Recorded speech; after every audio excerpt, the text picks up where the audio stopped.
Ano ang inyong mga pangalan? Ako si Errol. Ano ang kontribusyon niyo sa krimeng nangyari? Baligtas mo kami ko. Itusi.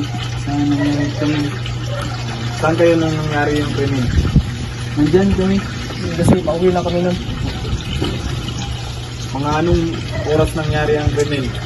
80? 1 p.m. May tao ba kayong nakita o kainainalang taong lumabas dito sa bahay? Meron. Tumatakbo doon.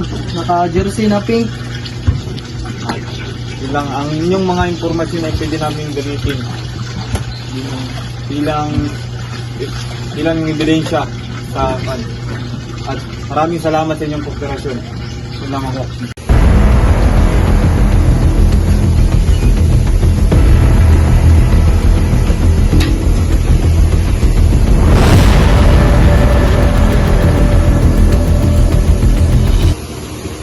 May karapatan kang hindi magsalita. Ano man sabihin mo ay maaaring gamitin laban sa iyo sa lahat ng korte sa Pilipinas.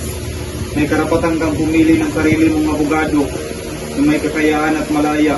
Kung hindi mo kayang bayaran ang serbisyo ng isang abogado, maglalaan ng gobyerno ng isa para sa iyo.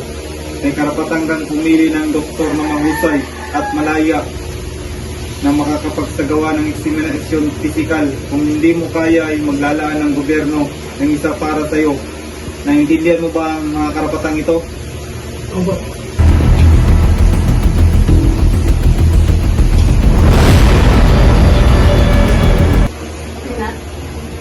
Okay. Ikaw ay si Edwin Balanar Arias Bunga, tama ba? 31 years old. Nakatira sa San Francisco, Labrador. At ang trabaho mo ay construction worker. Opo. Pamilyado ang hindi. Pumigagano ko. So, anong ginagawa mo nung time na yun? Natutulog lang po ako sa bahay.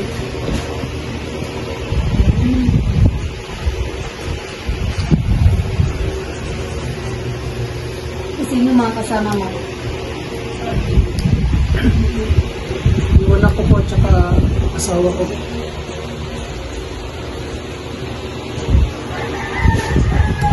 Kilala mo ba ang biktima? Hindi po.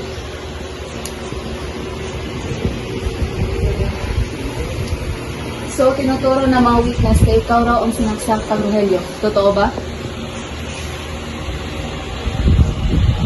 Hindi po.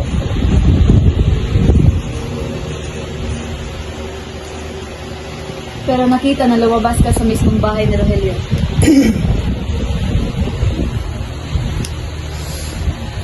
Hindi na po ako.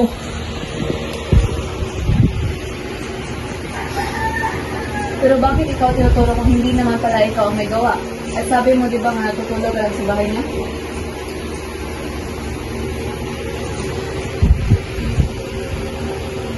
Hindi na ako.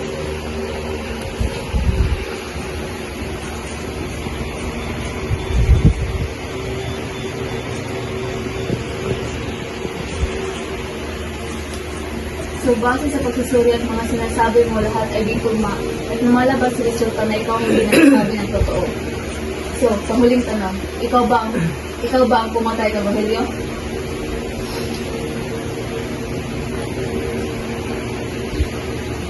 Ikaw ba ang pumatay kay Rogelio?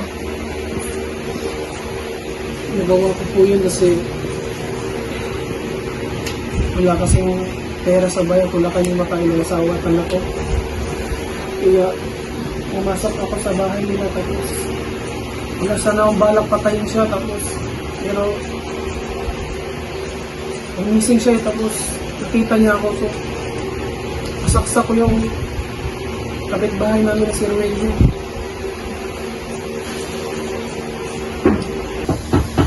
Pasok. Kunin niya to. Inamin niya at saka pumatay kang Rogelio at Takbo.